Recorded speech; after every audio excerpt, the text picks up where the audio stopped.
O'Mara in goal for Marist, his first career start. Kyle Mullen, the Harvard transfer, in goal for Rutgers as the opening face-off fought for, still on the carpet. The Scarlet Knights come away with it, and we are underway. Not just as quickly, they turn it over, and a chance for Kyle Mullen to collect it. A draft pick during the offseason. And he is the reason why the Scarlet Knights have an early 1-0 lead in a game we're intrigued about, not just because Rutgers is a top 10 program and Marist is the MAC favorite, but because they met last year in a barn burner early in the year. Here comes a bada bing, bada boom!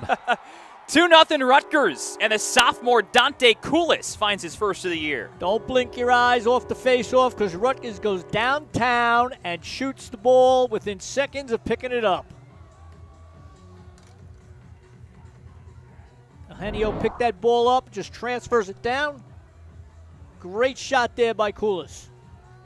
They're picking their spots early. Coulis, the sophomore from Canada, is one of the reasons why, even though Rutgers graduated 2 of its top 3 scorers from last year, they're pretty bullish about their chances to have another top 10 offense. Coulis only played in 9 games, but he was buried behind a whole bunch of veterans a season ago. Yeah.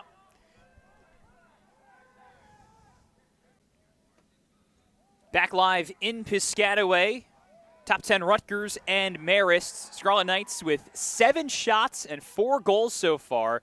And Marist head coach Keegan Wilkinson needing some time to talk things over.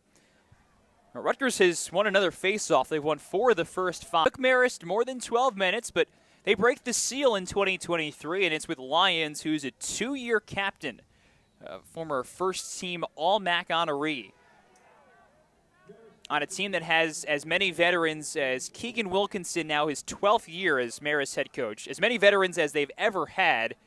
The Lions might be the guy they go to in the locker room. Marist having some success now. Met each other in the championship game. Scott playing for Team Canada, Knobloch, a New Jersey native, playing for Team USA. And it was the U.S. that came out of it with a victory. But both those guys played a lot of minutes on the field in that tournament and come out of that with great experience. It was wonderful to watch those games. It was even better to see 2 Rutgers lacrosse players compete as well. He's going to start going to Cage on a regular basis. As Rick mentioned earlier, Cameron didn't get to Rutgers until January last year. He had less than a month. Waiting for an invite. I think when you say it like that, you might get one sooner than later. Russo's 4th career goal, had 2 of them last year. I know, surprised that even the guys at close defense were scoring for Rutgers a season ago with the way their offensive totals finished out. That's some sauce on that. That was a procedure on Marist. They stepped out of the box on the face-off. A little discussion there.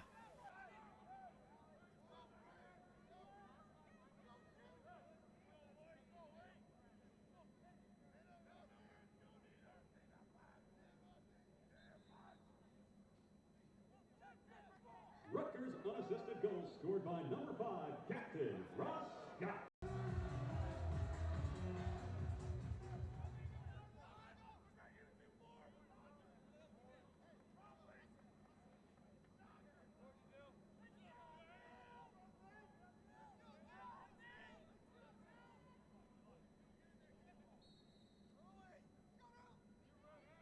Rutgers goal scored unassisted by number 1, Dante Coulis.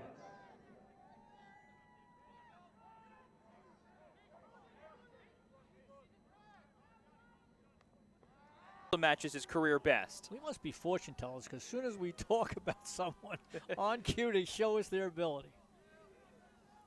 All right, Marist, nice job on that face-off. Unfortunately, he may not get it. Oh, and here comes Rutgers. That's Dugenio. Oh, nice save there, just wide, kicks it wide. Now that was the first. Threw it over the top, good shot. This is an 8-0 second quarter in favor of Rutgers. Procedure call on Marist on the face-off. Rutgers bunch in the past. Well, Dom, we've been around college lacrosse enough to know that 10 goals. I mean, it sounds like a lot, but you can overcome that. But you have to do it right there, starting with the opening face-off. Yeah, another win at the dot for Dugenio, 13 of 17 now. Dugenio was by Marist. That's a clean win for Dylan Bedell. And Marist will have its first real clean offensive possession in I don't know how long. It was a real good face. Now closing in on 100 career points. He's at 96 between his time at UNC and Rutgers. And this is a 10-0 scoring run for the Scarlet Knights. Marist having a little success here on the face-offs. Nicely done. The question, can it translate to goals? Yeah, you got to make them count on those face-offs where you win possession. Amarato coming up here to midfield. So it's a hat trick for all three members of Rutgers' top attack line. And it is now 15-3, Scarlet Knights. Oh, we got to get a flag here. We haven't seen one of those today. We play on. Save made anyway. Oh, picked up by Bobby Russo. First point of the year for Andrew Kim.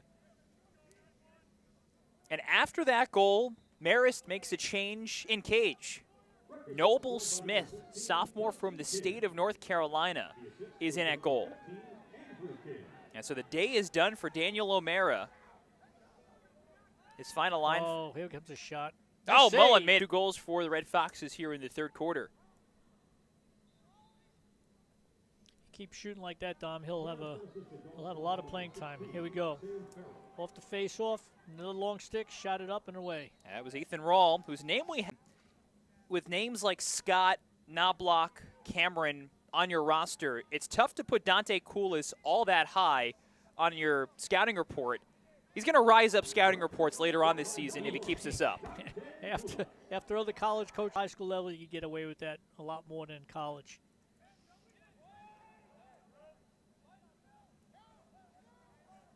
As a former coach, I love watching him coach. I'm like fixated on what he's doing.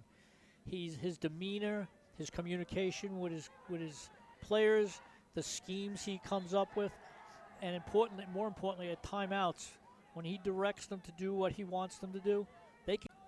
Rutgers closing in on 20 for the afternoon.